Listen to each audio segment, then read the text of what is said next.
Amateur Traveler is in its 20th year now, but can you imagine if I had people on the show who had never been to the destination, but had just read about it or seen a movie about it? That wouldn't make any sense at all, and you wouldn't listen. We all know how important it is to receive advice from people who know a destination to get the most authentic local experience. And a great option for experiencing this is Explore Worldwide and their authentic small group adventures, led by local tour leaders, perfect for solo travelers who want to meet like minded people with a desire for adventure. I'm often an independent traveler, but two of my last three trips were with small group tours because they organize everything and it's a lot easier. If you want to recreate the tour I did to Malta, they have a Malta and Gozo Discovery Tour. I'm intrigued by one of their tours called A Taste of Sicily. The company again is Explore Worldwide, and visit exploreworldwide.com to learn more. And thanks to Explore Worldwide for sponsoring this episode of Amateur Traveler. The nights are long, the days are short, and the weather is chilly to downright cold, depending on where you are. It's a good time to slip into a Quince iconic Mongolian cashmere sweaters, which start at only $50. You can treat yourself to everyday luxury at an affordable price with Quince.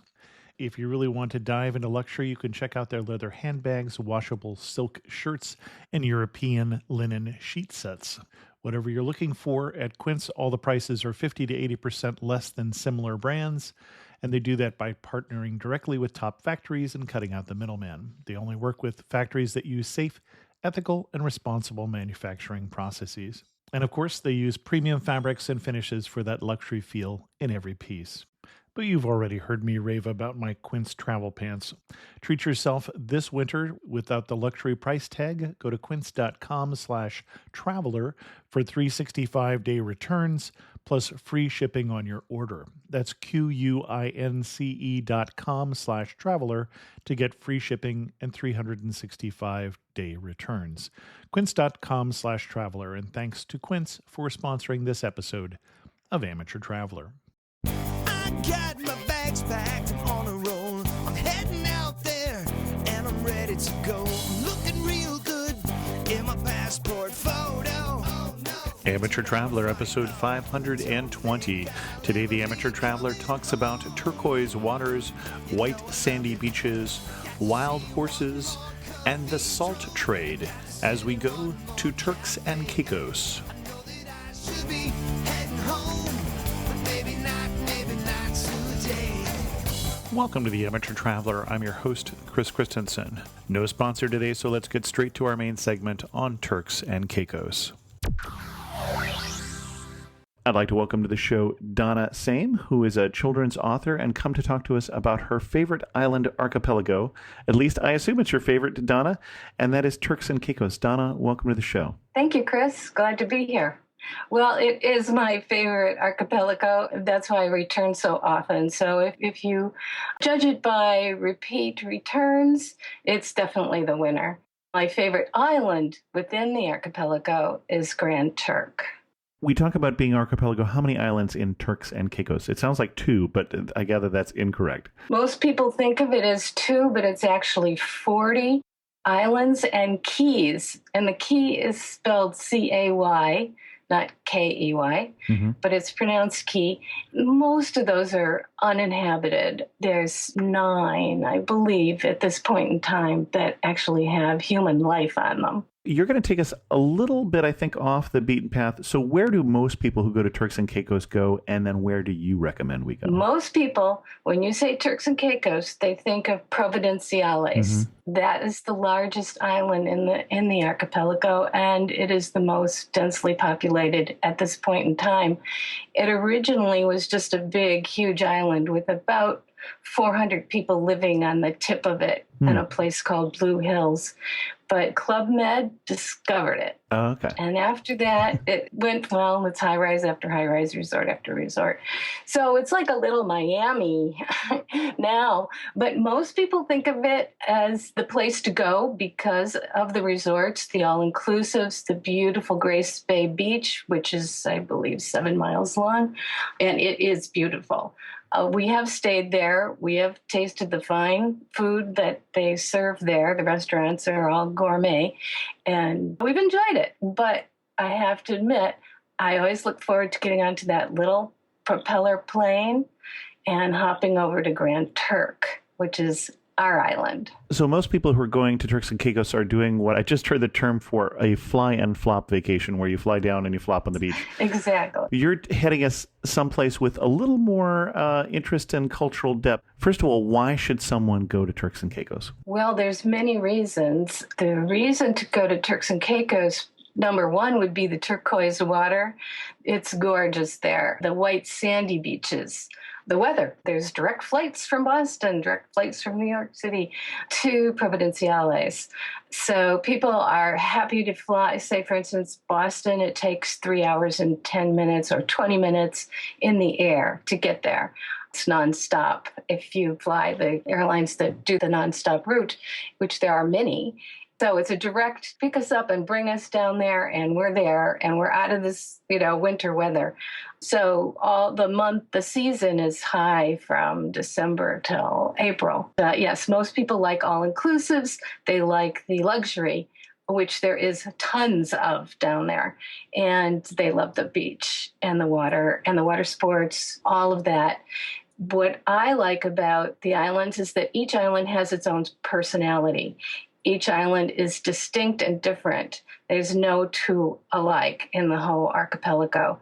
Our favorite is Grand Turk, which is the capital. It used to be the hub where everybody lived, and the governmental offices are there still. The governor lives there, who's appointed. It's a British protectorate, so he's appointed by the Queen.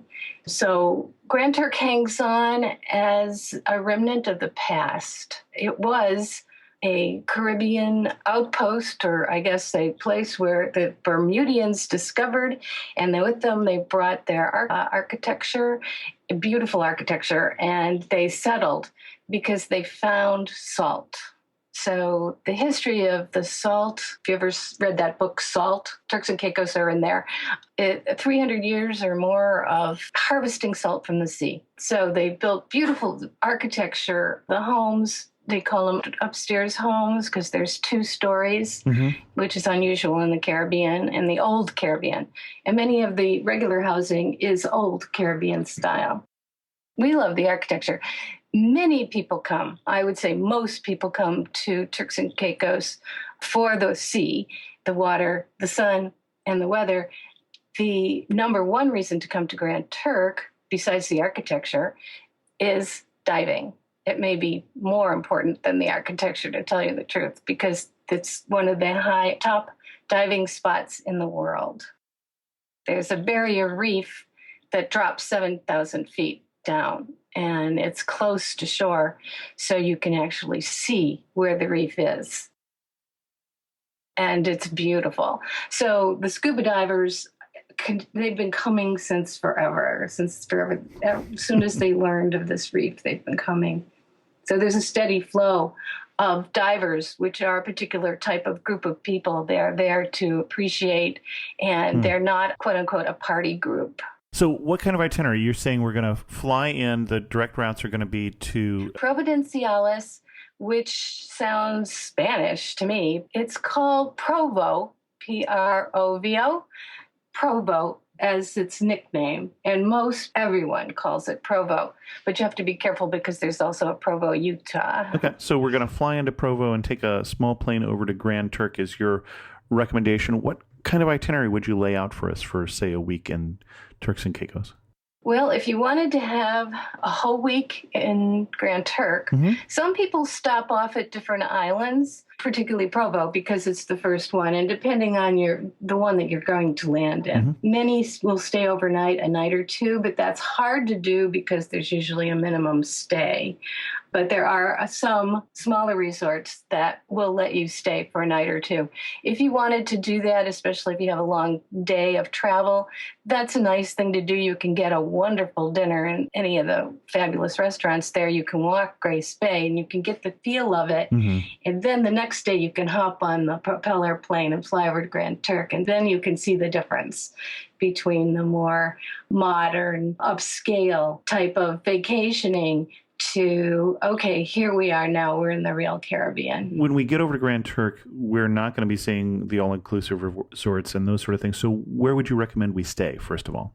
There's all kinds of wonderful places to stay on Grand Turk, from little tiny cottages that you can rent to, there's two, we would call them, well, they're referred to as resorts, but they're not really. They're small hotels. They say all-inclusive because they offer dive masters and side trips and full beach, including breakfast. But they are really small hotels that offer all these services. And you don't go and just stay there. And the two hotels are? The Osprey Beach Hotel, which is smack dab on the beach, beautiful waves. You'll hear them all night long in a nice way. And the other one is Bohio. And Bohio, they're both on the West Shore, which is the beachy, well, there's beaches around the entire island, but the swimming beaches and the snorkeling beaches and the diving is off the West Shore. Okay. So that's the most popular shore. Okay, so I get up the first morning on Grand Turks. Where would you send me? Most people, if they're going to dive, they get up and they may prearrange their dive masters, so they will already have their timing for that. I'm not a scuba diver, but they tell me that they have to have that preset. You don't just walk in and say, well, I want to dive today. So they have that set. If they are not going to dive that first morning, probably one of the nicest things you could do is take a walk on the beach. If you're staying at either of those hotels, you can walk right on the beach in front of them. There's a place, each one has either across the street or in their own grounds, you can rent bicycles. And that's a fun thing to do. You could rent a bicycle and ride up to the lighthouse, which is the island is 6.5 miles long. Most everything's in the middle of it, but the lighthouse is at the northern tip. So it's a little bit of a ride, and some of it's uphill, but it's worth the ride when you get to the top and see the lighthouse, and the view is exquisite. And you're looking out to the North Reef. And you mentioned the historic part of Grand Turks and also of the salt trade. How would I see what's left from that, or where would you send me? Oh, to the museum. There's a small museum. First of all, there's one place that's called the Salt Museum. Okay. They have a video that really explains the salt trade very well, and they have some books there. The rest of it is simply a gift shop and a cafe. So I recommend the video. Then I would go to the museum, which is a real museum, and it has the Molasses Reef wreck, which is the oldest wreck found in Western Hemisphere. You say the oldest wreck, and I'm picturing a torture device, so I think I might have the wrong mental image here. What is a molasses? There's belief that Columbus landfall happened along the Columbus Passage and that Columbus landed on Grand Turk. Okay. So they have, and John Glenn splashed down there as well. So they have a bit about the caravels and Columbus. They have a whole exhibit on. Okay, the caravels, the old Spanish ships. Small, tall ships, yeah. And they have some of the Indian culture, the Lucayan culture. There's a room in the museum that has a duho. It's a seat that the chief would sit on. And there's a really interesting story about that. I don't know if we have time to go into it, but before there was a museum, some of the treasures were stored in the little Victoria Library, and they weren't locked up. There was easy access to them, and no one thought that anyone would take them or anything such as, stealing, but it did happen, and the duho was lost. And it was lost for many years. I'm not sure exactly how many, but I'd say over 10. So in the meantime, the museum was established, one of the reasons, to protect the artifacts, the national treasures. The director of the museum at that time was the lucky person that got the telephone call and the message that the duho was found. and he was absolutely thrilled. It was returned. And what happened was that, yes, it was stolen. No names are given. It was given back without any punishment or fee or fine or anything like that. The island was so happy to get their duho back and in one piece. So now it has a place of honor. That's the story that goes along with the duho. Someone really wanted it greedily, like the art, they forged the art so they can get the real piece. So somebody just wanted to sit like a king for 10 years or something like that. Yeah, they just had it. Well, what happened was somebody passed away and his kids found out that he had that, and they thought it really should go back to where it belonged. So they did the right thing. Excellent. And returned the duho. The other fun things besides the museum, which is great, I could go on and on about the museum, but it is known as one of the best little museums in the Caribbean. Another fun thing would be if you're going to the lighthouse and you're on your bicycle, you could round the corner up there it's called Chukka. They have horses, and you could go for a horseback ride on the beach, which we have done. And it is you feel like you're in a movie or something. It's so unbelievably surreal and beautiful to be on these horses. There are wild horses on the island, wild donkeys, and that sort of, feral animal. But these horses are domestic. They're smaller, but they're domestic, and they've been brought in. They're rideable and trained. So we took a ride on the horses and had a great trip up the road to the lighthouse. As we clip-clopped along, we were joined by horses without riders. So we became a herd. Well, horses that had not yet been trained, let's put it that way. They had no saddles, no riders, and they joined us. And at first I was a little alarmed because I didn't know what that actually meant, but our leader said, and there was just 3 of us on horseback, and he said not to worry, that they always, when they see the horses, they join. It's kind of maybe their first step of being domesticated. So that was actually after that, it was just thrilling. So we all clopped up to the lighthouse and around and down and came out a nice little trail that they have. One part was a little steep. I wasn't sure about that, but my horse was good on his feet, and so we made it back, and I was thrilled, and we had done that and proud and yay, and take a picture. And I love my horse. Can I give her a carrot? And then they changed our saddles. They said, "Oh, you're not done yet." And I said, "We're not done yet?" And they said, No, here, we're going to change your saddles. So they changed the saddles, and I said, "What does this mean?" And they said, "No, you're going in the water."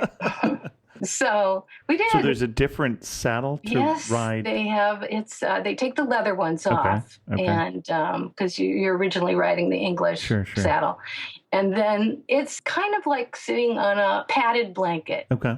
You don't feel like you have a whole lot of something to hang on to. Control. Or, like I really like Western where you have a big horn. So I said, well, I'm not sure. I was backing away. I wasn't sure I wanted to go into the water. But we were with an expert horsewoman and my husband who says yes to adventure. And I thought, well, I would be the one that would say no. So I said, all right, okay, we'll go. So we did, and we went into the water, and the horses were fine. They didn't stumble. They were used to it. And it was a surreal feeling being in the ocean on a horse's back. Now, how far into the water does the horse go? Are we talking about ankle deep of horse, or? Well, up not past his belly. Okay. Or his so chest. Your feet are in the water. So your feet, yes, you are getting wet. Yeah, definitely. The stirrups are different too, so you don't have. So plan your footwear accordingly. Yeah, yes. I think I had sneakers on. So then our leader decided to have us do a little gallop in the water, which you have no say about because once he starts going, you start going. And we all started to gallop through the water and everybody's like, whoopee, woohoo. Well, I looked down and my saddle was gone.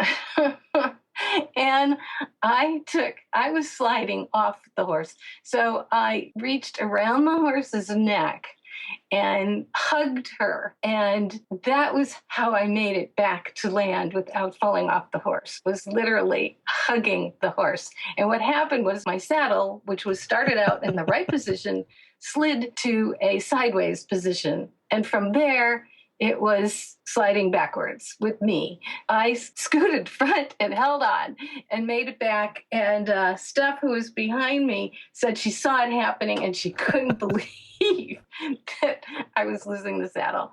But I made it back in one piece and gave my horse a carrot. Now, you mentioned and then went on from there are also wild horses on the island. That's a place we need to pause and say, now, obviously, they're not naturally occurring. Right. Horses didn't start on Turks and Caicos, so these are horses that went wild. They're feral horses at some point. How do you see them? Why are they there? The horses were brought because of the salt trade by the Bermudians. They brought them and donkeys, and the horses and donkeys were meant to make mules, which they did. Okay. And the mule being the sturdier of the two. Sturdy but sterile, so you have to have horses. So you have to continually have horses and donkeys to make your mules, and which is what they did. So the horses that are there now have been abandoned. When the Bermudians were done, the salt trade was over, which was it ended about 1970, the very last bits of salt. Oh. So it's not that long ago. My husband actually remembers seeing salt piles that looked like little igloos, snow piles. But the donkeys and the horses made the mules to carry the salt in the little wagons that were attached to them. So the donkey wagon, we call it, but it was actually mule wagons. And they would bring the salt from where they harvested the salt to the ship. And you say harvested the salt. I'm gathering since it played out that they were mining the salt rather than evaporation ponds like we have in this area. No, it was evaporation. It was? Oh, okay. Yes, it was not. Mining is what knocked them out of the picture. Okay. And once mining started, it was too lengthy a procedure, too labor intensive. So they eventually lost. But originally, Turks and Caicos, they supplied most of the world with salt for 300 years, including the United States and much of Europe. So their salt trade and the history that goes with it is very much, there's 3 islands that are salt islands within the archipelago, which is Grand Turk, South Caicos, and Salt Key. It's interesting, if you're not a history buff, how much salt played a major role in trade and in somebody being worth their salt. I mean, how valuable salt was, because we just pick it up at the grocery store. But I think of places like, Salzburg, where the salt mining, may even still happen, or in Poland where there's salt mines. And then also, I know when we took the group of people from Amateur Traveler down to Morocco and went to Ait Ben Haddou, this UNESCO World Heritage Site in Morocco, it was there to protect the salt trade. So just in many regions, it's just a very important trade. Because you could use it to preserve meat, obviously. And, when you didn't have refrigeration. Right. Right, sure, yeah. Don't need quite as much salt except for your potato chips. So. True. Excellent. What else are we going to do while we're in Turks and Caicos? Well, besides riding horses and bikes, you can take a kayak in North Creek. There's mangroves, and it's fish and flora, fauna, everything you could wish for. And you'll end up on this absolutely charming little beach where you can have a picnic in glass-bottom kayaks. So that's another delightful activity right within the island. And of course, the snorkeling there is excellent. Not being a diver, I can speak more for snorkeling, but there are many beaches all around the island. As I said, the west side's the best side. So there's a beach called Governor's Beach, and you can walk right from the shore out about 4 steps, and there are rocks, and there are fish. And you just put your face in the water and start swimming. And it's glorious. We've seen turtles and barracuda and needlefish and tangs and just about everything. I think I would rather see turtles than barracuda. Those have fairly sharp teeth. Yes, they do. Where, besides Grand Turks, are there other places that you would recommend we go in the archipelago on our trip? Yes, I'm glad you asked that, because one of my most favorite things to do is, and my husband, and where we have taken guests that have come, is Salt Key. Salt Key is a teeny tiny piece of salt or sand in the ocean. And you can get there by boat from Grand Turk. It's once you arrive, there's something about Salt Key that the light is different because there's so much salt there. It's like it's made of salt. And so the roads are white. The houses are white. In some ways, it reminds me of Greece. And the light is very bright.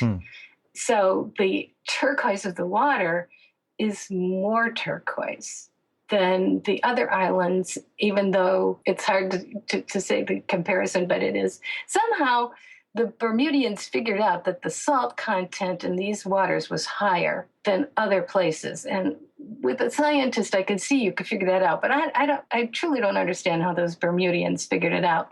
But Salt Key was also very prosperous and part of the salt trade. And some very big houses were built, the White House and the Brown House. And if you're lucky, you can get a tour of the White House. The Brown House has been restored. The White House is still original, but they're both in the original state. One's just restored. And I'm gathering there are not a lot of buildings on the island if you have nicknames for things like the White House. They didn't need to differentiate a lot. Right, you don't, there's no cars. And when you go, there's a couple trucks. Some people have trucks to get around. They're the people that live there. Anybody that comes, you can walk or you can rent a golf cart. The beaches are so gorgeous on this island that you want to get the golf cart so that you can reach them all in a day. And the first thing you do when you get there is you go to one of the two restaurants, one's smack on the beach, Deb's Place, and the other one is Island Time, and that's a building that's in the middle, and it does remind me of Greece, this little building with a little garden and everything. It's just precious. You go there and you tell Deb or Porter, whoever's there, what you'd like for lunch, and then they will have it ready for you at lunchtime. So you go do your little trip around. You can snorkel off of North Beach, which is spectacularly gorgeous. You can shell. You can take pictures of all the ruins. There's some great ruins there, too. And the local roosters. I've had the lucky experience, the wonderful experience of reading my book, Where is Simon Sandy, which is a story about a little donkey that wouldn't quit, based on the salt trade in the islands, to the children on Salt Key. And there were 6 girls. No, there were 7. 7 girls. No boys. That was it in the school. And the whole school. And I read to the girls. They wear little uniforms. They were adorable. They loved being read to and loved meeting me and I them. So one of my favorite pictures is one with these girls all around me holding the books, Where's Simon Sandy? That picture's on my website. It's just a precious, precious place. Well, and I noticed you sent me a picture of the corner grocery store at Salt Cay, which has, maybe 24 different products. I mean... Yes. When the boat comes with food, it's a holiday. Yeah. It's like a holiday at the dock. Everybody shows up, and they're building it back up, a little bar right on the dock. And it was called the Green Flash Cafe. Okay. The green flash that one's supposed to be able to see over the water at sunset. Exactly. Okay. So there you could get a soda, a beer, a water, whatever, and you just watch the food come in and the people and, hauling what they ordered. And it's wonderful. It's like being in the marketplace. Excellent. And then you had sent me a picture of some of the ruins and then said hopefully to be restored. So is there a plan to restore some of the salt buildings? Some of them on Salt Key, I'm not sure that they would be restored, but the one I sent you, I don't know if I said it was on Salt Key, but the one I sent you was on Grand Turk, and Grand Turk has a better chance of having things restored because there's more people on Grand Turk, and the people that are interested in the history love Grand Turk. And we just had one building. I mean, it's falling apart, and but it was a beautiful, beautiful structure, and it was an upstairs house built in the Bermudian heyday, and it is charted to be restored. And so everyone's really thrilled about that. Excellent. And any other of the islands in the archipelago you would recommend we get out to? There's a little one closer to Grand Turk, and it's a key. It's Gibbs Key, and there's no human life on it. I don't think there's, other than birds landing, I don't think there's any life on it, but there's life around it. And you take the boat out, and it's always a picnic day. You take a picnic, and your swimsuit, you swim with the stingrays. As soon as you arrive, the stingrays come, and they are used to people. They're used to people coming. They used to be able to feed them little fish, and they suck it like a little vacuum cleaner right out of your fingertips. It's a strange feeling. And the other thing they will do is the little ones will do like a figure eight around your legs, kind of brush up against you. They will not hurt you. The only reason they would hurt you is if they were afraid you were going to hurt them. So you shuffle your feet in the sand, so just to make sure that nobody's under that sand and that you don't step on them. Okay. I'd be a little nervous. There are those of us who remember, the crocodile hunter in Australia and what happened there. Well, I did see one big one. I called him the granddaddy of them all. And my husband and I were snorkeling out a little blaze. He was all like, he had bumps and lumps. And I mean, he looked old and he was big. And after seeing the little ones, and they're so swift and smooth, like velvet. And then this big, gnarly, warty guy comes up and he swam right under us. I think I hydroplaned back to the beach. I know I hydroplaned back to the beach. That I understand. Okay. What's going to surprise me about Turks and Caicos? I think the variation. I love to talk to people at the airport. We were just there. We came back Saturday night and we spoke with couples that had been there and getting their impressions. It's a kind of a funny, crazy place, Grand Turk. It's not the rich and the poor. It's more a medium sort of place. There is different classes, of course. If you want to be a sociologist, you can find them. But everybody mingles with everyone, pretty much. There's a strata. The last one in is the lowest, usually. So right now, the Haitians are coming in. But the Haitians are wonderful because they're workers. They're willing to do work. They want to be there. They come for a reason. The immigrants. Okay. Mm-hmm. We have the man that helps us with our garden come over with his children, and we all sit around on a Sunday afternoon and have ice cream, that sort of thing. Everyone says hello to everyone. And it's a laid-back sort of way of life. You bring down your northern standards and your northern hyperactivity, you start to feel at ease, like slough off. And it takes a couple days or so for that to happen. And you have to say, it's okay, I don't mind ordering my lunch 2 hours in advance or 3 hours in advance. I mean, you just learn what's expected and what's going to happen, and you can't expect it to be like here. It's a different place, and I think that's what people fall in love with. They say it's authentic. So there is some trash. There is trash on the road, and they have cleanup crews. At Christmas, every Christmas, they do a thorough cleaning inside and out. So it's amazing what happens at Christmas. But then it kind of slacks off again. They have, certain times where they don't be a litter critter. Litter is a problem at times. So it's not one of these landscaped, pristine Disney World sort of places at all. If you like Disney World and you go there and that's where you go, you don't want to come here. Before we wrap this up, anything else we should know before we head down to Turks and Caicos, before we get to my last, say, 4 questions? Well, I think that, it's always good to do a little bit of research or talk to someone that's been there. We have had a lot of people come and absolutely have no idea where they are. Particularly the cruise ship people have no idea where they are. It's amazing. I mean, not all of them. Some of them do look up where they're going and do the research ahead of time so they know. But some of the cruise ship customers, which is on the south end of the island, they're mostly all down there in Margaritaville.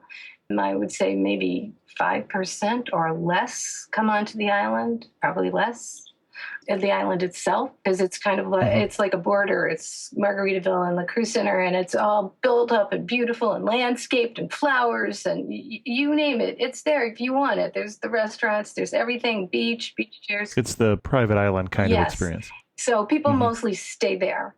Then the people that are more industrious and more interested in history and what a real island is like will come and see the island and go on a tour, rent a bike, rent a moped or something like that. When I sign books at the museum sells my books, I love to sit there and sign books and I listen to what people say. I'm always amazed that 99% of them, there's always a crab in the group, but 99% of them will say, this is really an authentic island. And they've been to other islands. That's what they're doing. They're going on a cruise to the Caribbean.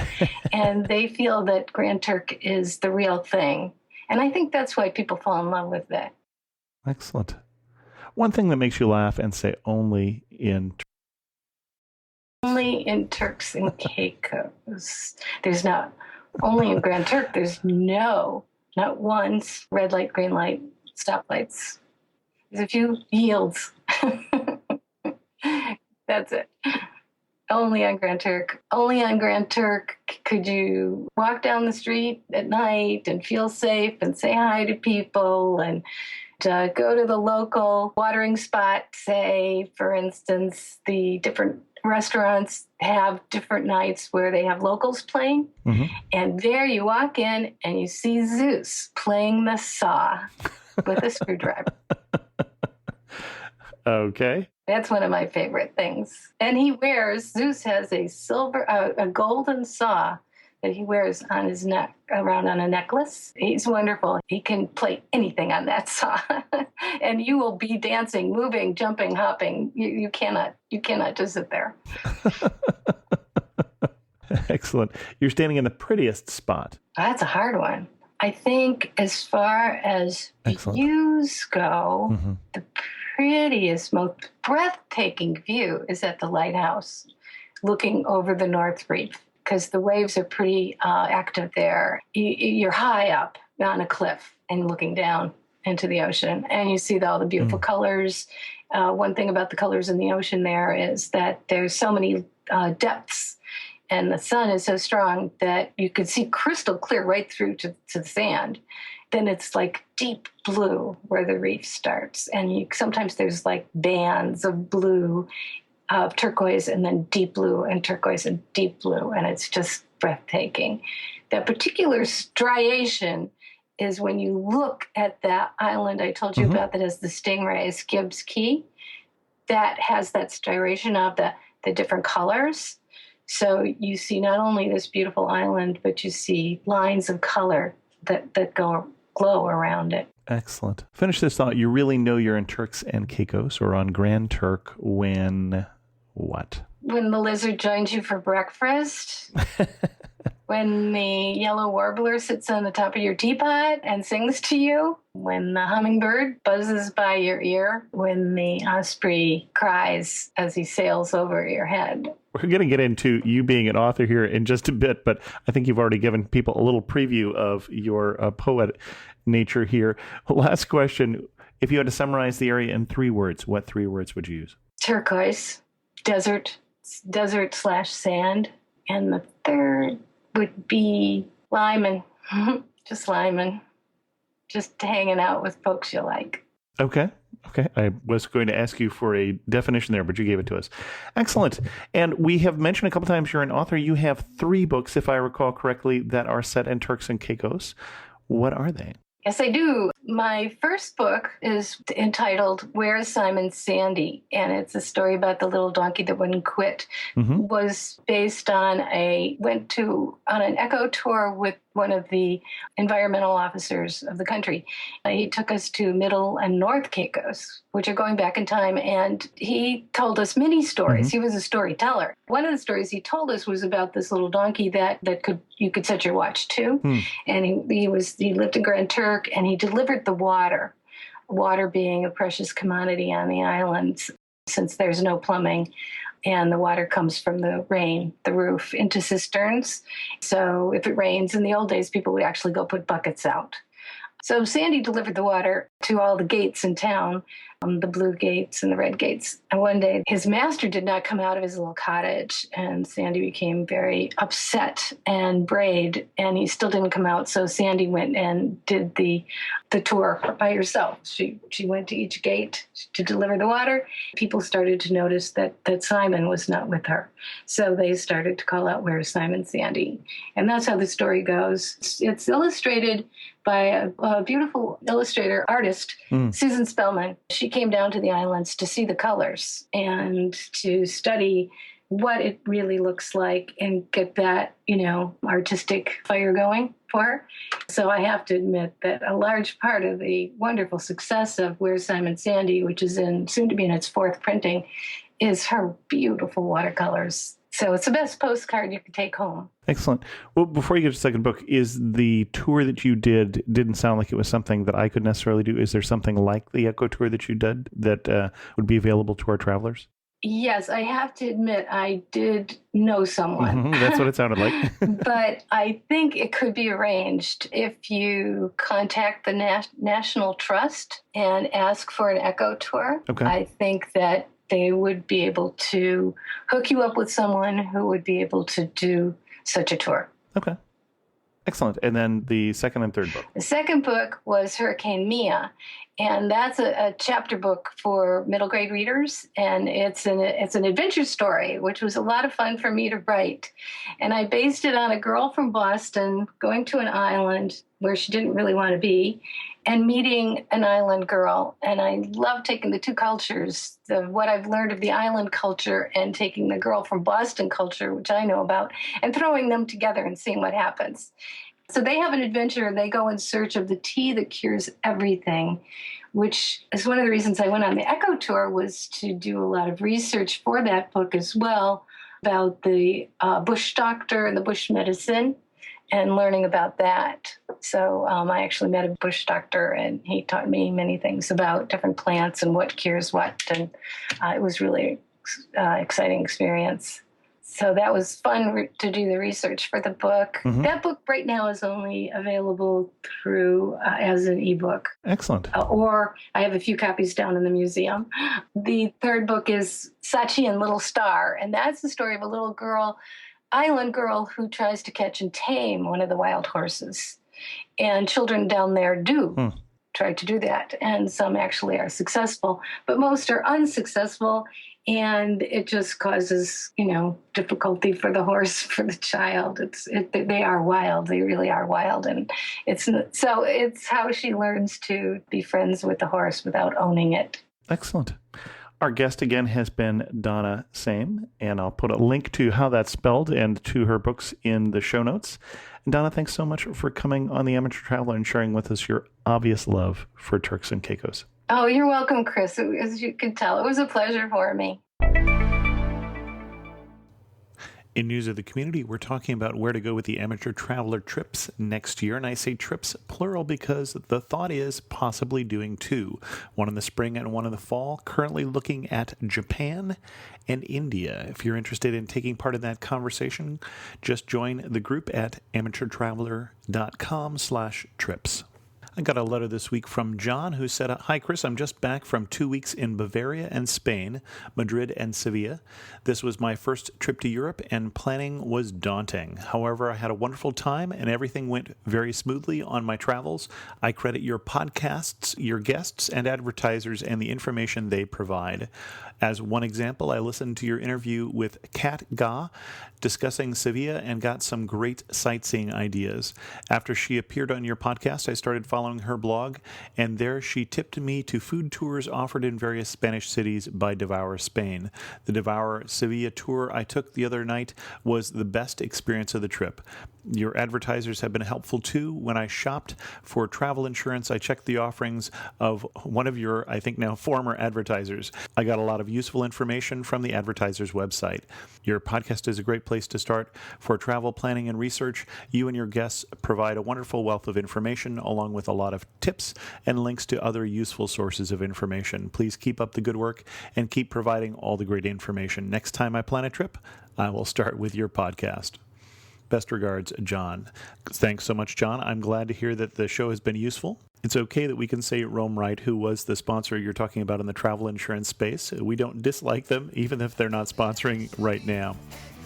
With that, we're going to end this episode of The Amateur Traveler. If you have any questions, send an email to host@amateurtraveler.com, or better yet, leave a comment on this episode at amateurtraveler.com. You can follow me on Pinterest, Instagram, or Twitter as Chris2X. And as always, thanks so much for listening. I got to see one more cathedral. I got to sit in one more cafe. I should